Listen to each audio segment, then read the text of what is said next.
Bismillahirrahmanirrahim. Assalamualaikum warahmatullahi wabarakatuh. Innal hamdalillah nahmaduhu wa nasta'inuhu wa nastaghfiruh wa na'udzu billahi min shururi anfusina wa min sayyiati a'malina. May yahdihillahu fala mudilla lahu wa may yudlil fala hadiyalah. Wa ashhadu an la ilaha illallah wahdahu la syarika lah wa ashhadu anna Muhammadan abduhu wa rasuluh. Allahumma salli wa sallim wa barik ala sayyidina Muhammad wa ala alihi wa ashabihi wa man ihtada bihadihi wastanna bi sunnatihi ila yaumiddin. Amma ba'd. Alhamdulillah, jamaah salat zuhur Masjid Raya Darussalam Samarinda dan juga para pendengar Radio Darussalam dimanapun berada, dan para pemirsa yang menyaksikan siaran ini juga melalui channel YouTube Masjid Raya Darussalam Samarinda. Mudah-mudahan Allah Subhanahu wa Ta'ala senantiasa merahmati kita, memberkahi kita di setiap langkah kita, di setiap aktivitas kita. Allah curahkan keberkahannya. Pada kesempatan kali ini, insya Allah kita akan melanjutkan pembacaan hadis Nabi Shallallahu Alaihi Wasallam yang kita ambil dari kitab Al-Arba'in An-Nawawiyah, yang mana hadis yang akan kita pelajari pada kesempatan siang hari ini adalah hadis yang ke-42 di dalam kitab Al-Arba'in. Hadis ini diriwayatkan dari sahabat Nabi yang mulia Anas ibn Malik radhiyallahu taala anhu oleh Al-Imam At-Tirmidzi di dalam sunannya. Dan hadis ini merupakan hadis yang mana Imam At-Tirmidzi melakukan infirad. Infirad itu kalau di dalam istilah disiplin ilmu hadis artinya jalur tunggal. Jadi Imam Tirmidzi memiliki jalur tunggal terhadap hadis ini. Beliau yang meriwayatkan hadis ini, sementara Imam Kutubus Sittah yang lain itu belum meriwayatkannya dan tidak mencantumkannya di dalam kitab mereka. Apa hadis yang akan kita baca ini? Hadis ini adalah hadis qudsi, di mana Allah Subhanahu wa Ta'ala yang mengatakan hadis ini dan kemudian Nabi Muhammad meriwayatkannya, sehingga ini adalah riwayat Nabi langsung dari Allah Azza wa Jalla. Al-Imam An-Nawawi mengatakan, an Anas ibn Malik radhiyallahu an, diriwayatkan dari Anas ibn Malik radhiyallahu an. Beliau berkata, sami'tu Rasulullah sallallahu alaihi wasallam yaqul, aku mendengar Rasulullah sallallahu alaihi wasallam bersabda, qala Allah Ta'ala, Allah Subhanahu wa Ta'ala berfirman, ya bena Adam, wahai anak cucu Adam, kata Allah, innaka ma da'autani wa rajautani ghafartu laka, sesungguhnya dirimu, wahai anak cucu Adam, selama engkau itu masih berdoa kepadaku, kata Allah, dan masih berharap kepadaku, kata Allah, ghafartu laka, aku masih akan mengampunimu, ala ma kana minka, terhadap dosa apapun yang pernah engkau lakukan, wala ubali, dan aku tidak peduli, kata Allah. Tidak peduli apa? Tidak peduli besarnya bagaimana dosamu itu, masih akan aku ampuni selagi kamu masih berdoa dan berharap kepadaku, kata Allah Azza wa Jalla. Ya bena Adam, wahai anak cucu Adam, lau balagat dzunubuka ananas samai thumma astaghfartani ghafartu laka, meskipun dosa engkau itu sampai ke penghujung langit yang paling tinggi sana, kemudian kalian semuanya itu memohon ampun kepadaku, sungguh akan aku ampuni kalian. Lau balagat dzunubuka ananas samai, andai kata sekalipun gitu ya, dosa-dosa kalian itu banyaknya itu sampai setinggi langit yang paling ujung, tapi engkau masih atau kalian itu masih minta ampun kepada diriku, kata Allah, sungguh akan aku ampuni itu. Ya bena Adam, wahai anak cucu Adam, innaka, sesungguhnya engkau, lau ataitani biqrabil ardi khataya summa laqitani la tusyriku bi syai'a la ataituka biqrabiha maghfiratan.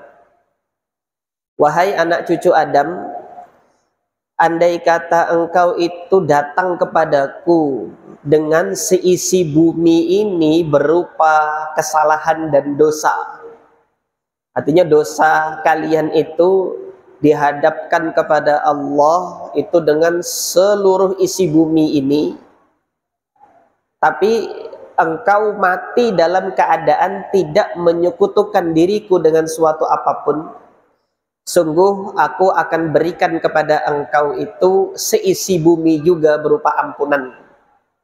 Artinya kalau tadi dosa yang sebelumnya andai kata pun menggunung tinggi setinggi langit, selama masih minta ampun, aku ampuni.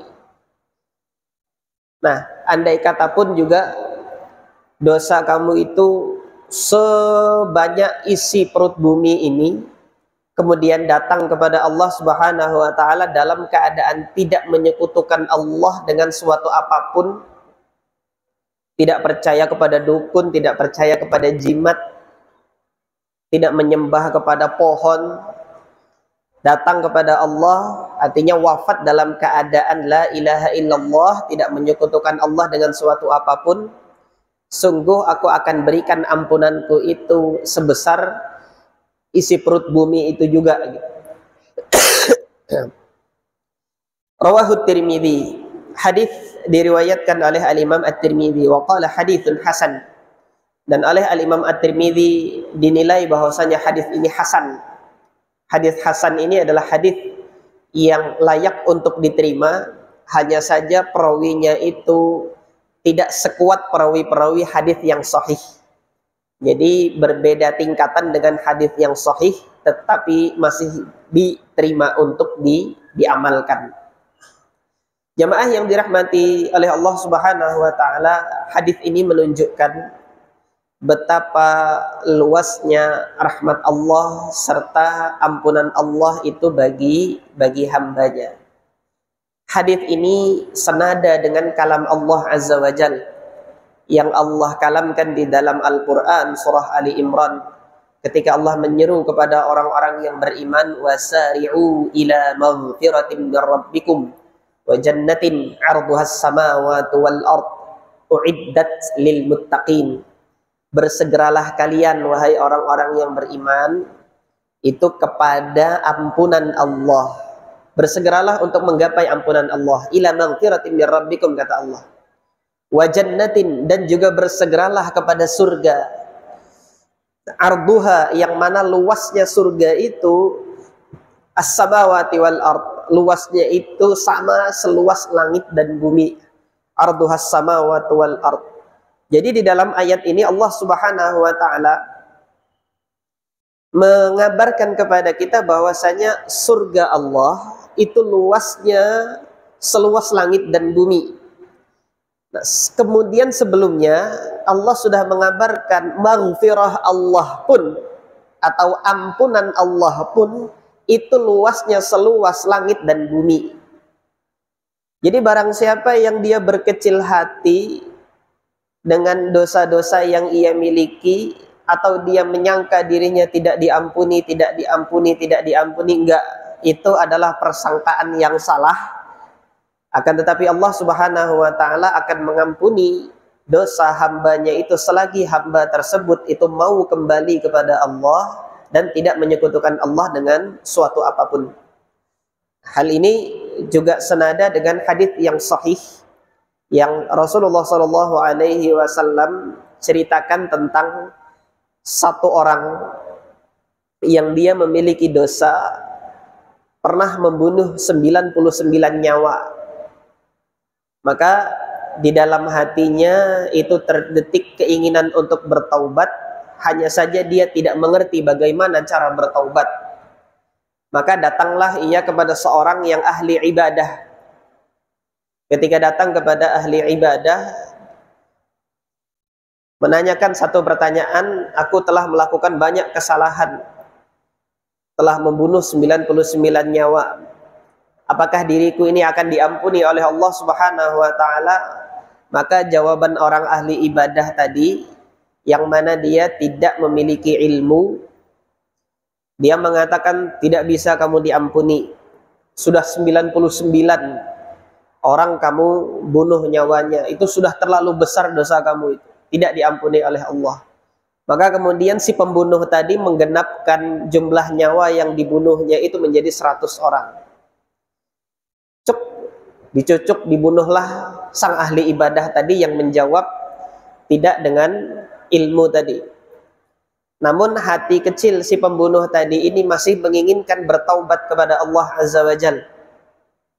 Kemudian ia datang lagi kepada seorang ahli ilmu, seorang ulama yang memiliki keutamaan ilmu, tidak hanya sekedar ahli ibadah tetapi dia memiliki keutamaan ilmu. Inilah bedanya yang hanya ahli ibadah tetapi tidak memiliki keutamaan ilmu dengan orang yang memiliki keutamaan ilmu tetapi dia juga ahli ibadah. Orang yang kedua ini selain dia ahli ibadah, dia memiliki keutamaan ilmu. Ketika bertanya kepada orang yang kedua ini, ulama yang kedua ini, dijawab, iya, meskipun kamu telah membunuh 100 orang, Allah akan mengampuni dosamu. Lah bagaimana caranya saya bertobat? Maka kata ulama tadi, kamu hendaknya menjauhi kampung di mana kamu hidup saat ini. Artinya jauhi lingkungan orang-orang yang kamu hidup saat ini.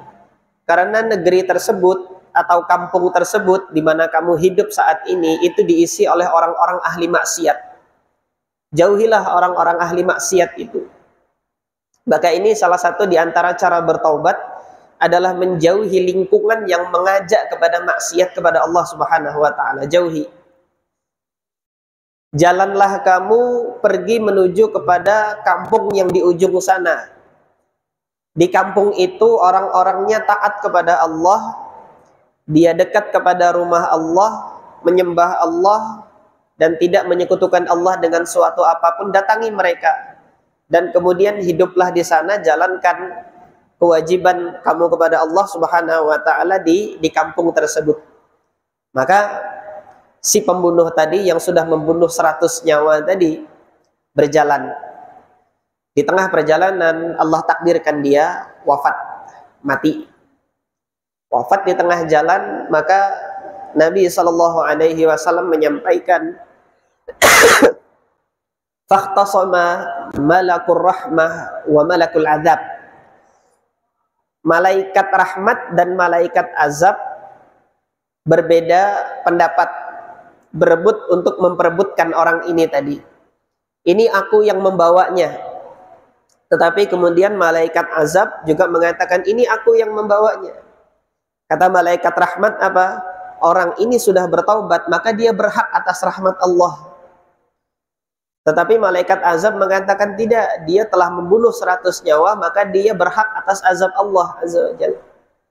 Maka kemudian Allah Subhanahu wa ta'ala mengutus seorang malaikat lagi untuk menengahi perbedaan antara keduanya ini dengan mengatakan ukur saja jaraknya dia wafat ini apakah lebih dekat dari negeri maksiat atau dia lebih dekat dari negeri orang-orang yang taat itu. Jika jaraknya lebih dekat kepada negeri orang-orang yang taat itu, maka hal ini menunjukkan kesungguhannya dia bertaubat kepada Allah. Apabila dia masih dekat jaraknya dengan negeri yang bermaksiat, maka silahkan diambil oleh malaikat azab. Maka setelah diukur, Allah Subhanahu wa ta'ala perintahkan bumi pada saat itu untuk mendekatkan jarak orang ini dengan negeri orang-orang yang taat tadi, orang-orang soleh. Ketika didapati dia lebih dekat dengan negeri orang-orang soleh, maka malaikat rahmatlah yang kemudian mengambil orang ini tadi. Maka kisah yang disampaikan oleh Nabi SAW ini juga menunjukkan betapa rahmat dan ampunan Allah Subhanahu wa Ta'ala itu begitu luas. Maka giliran kewajiban kita sebagai seorang hamba untuk tidak berputus asa kepada rahmat Allah dan tidak berputus asa pula kepada maghfirah dan ampunan Allah Subhanahu wa Ta'ala.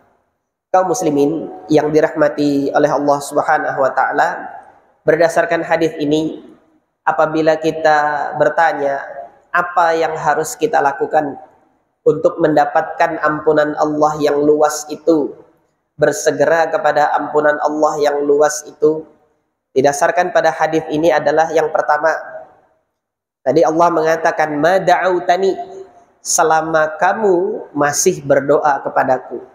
Artinya selama kita masih mengerjakan kewajiban kita untuk melaksanakan sholat 5 waktu, kemudian menghiasi sholat 5 waktu kita ini dengan sholat-sholat sunnah, dan kita masih bermunajat memanjatkan doa kepada Allah, ini syarat pertama, Allah memberikan ampunan itu.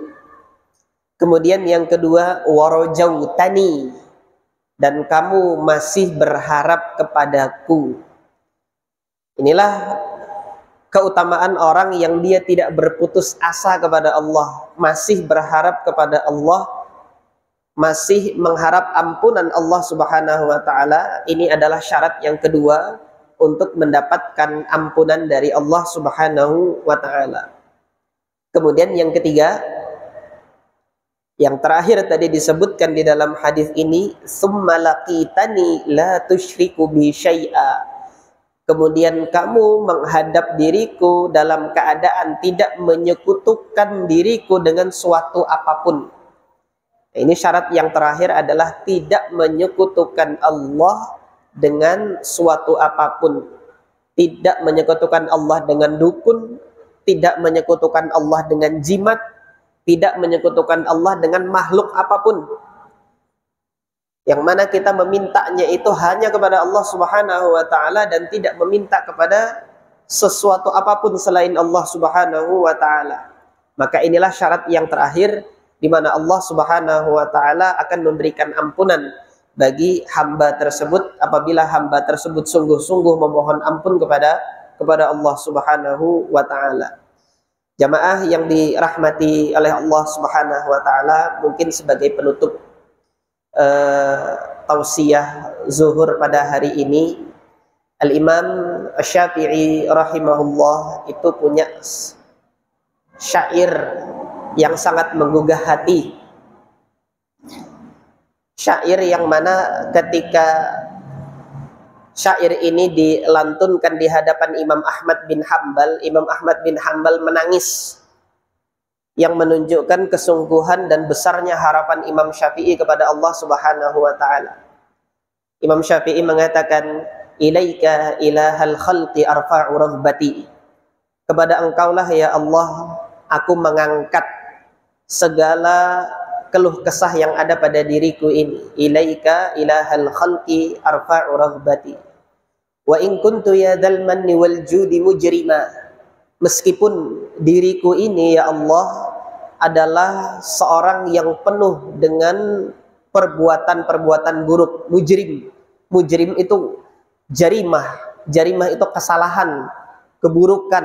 Jadi Imam Syafi'i rahimahullah yang kita ketahui sebagai orang soleh ini, di dalam lantunan syair yang tidak lain juga adalah doanya beliau kepada Allah, itu masih mengaku bahwa dirinya itu penuh dengan dosa-dosa, penuh dengan kesalahan. Dia mengaku kepada Allah demikian, wa in kuntu ya dzal manni wal judi mujrima falamma qasa qalbi wa dhaqat madahibi, ketika hati ini semakin keras, hati ini semakin tidak bisa menerima nasihat, semakin keras hati ini, wa dhaqat madahibi, kemudian tempat lariku ini tidak tahu mau kemana. Mau ke depan sempit, ke samping sempit, ke belakang sempit. Mau kemana lari dari azab Allah Azza wa Jalla? Mau kemana lari dari siksaan Allah? ketika dosa sudah banyak tetapi hati ini masih keras untuk tidak mau menerima nasihat, maka kata Imam Syafi'i rahimahullah dalam syairnya ini, ja'altu raja minni li'afwi kasullama. Maka tidak lain yang bisa saya lakukan ya Allah adalah menjadikan harapanku ini sebagai tangga naik menuju kepada Engkau.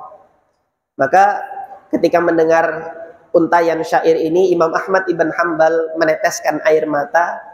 Dan sampai pada detik ini ketika saya juga mendengar syair ini, saya tidak bisa menahan bendungan air mata saya, di mana Allah Subhanahu wa taala melalui syairnya Imam Syafi'i ini mengetuk hati kita masing-masing betapa Allah Subhanahu wa taala itu masih luas ampunannya bagi hamba-hambanya, bagi hambanya yang beriman, bagi hambanya yang tidak menyekutukan Allah Subhanahu wa taala dengan suatu apapun. Mudah-mudahan Allah Subhanahu wa taala menjadikan kita hamba yang mendapatkan anugerah ampunan ini, yang Allah Subhanahu wa taala berkenan mengampuni kesalahan kita meskipun kesalahan kita ini dalam kacamata manusia ini sudah tidak termaafkan, tetapi Allah Subhanahu wa taala Maha memberikan maaf kepada hamba-hambanya.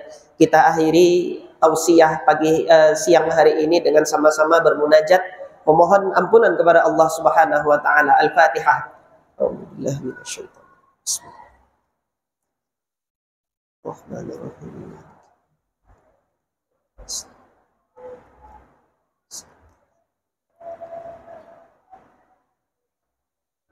Amin. Bismillahirrahmanirrahim. Alhamdulillahirabbil alamin wassalatu wassalamu ala asyrafil anbiya'i wal mursalin sayyidina Muhammadin wa ala alihi wa ashabihi ajma'in.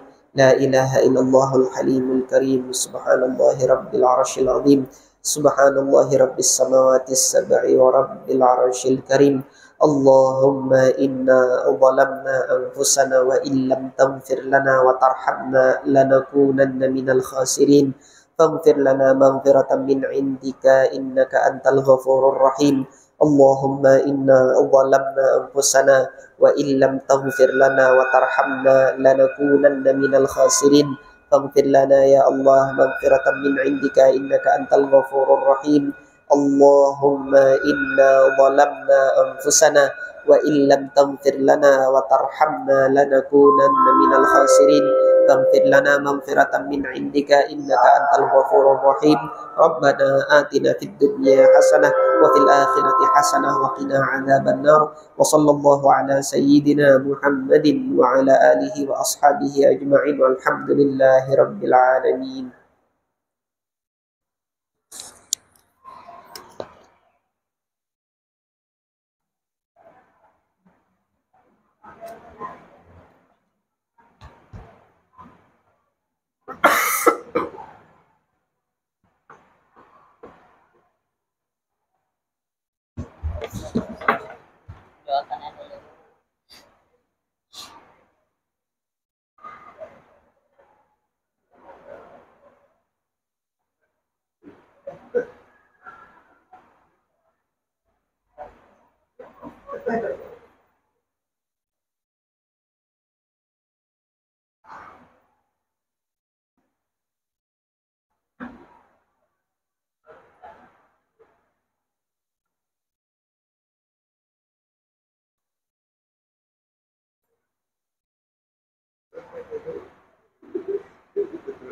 Yang kita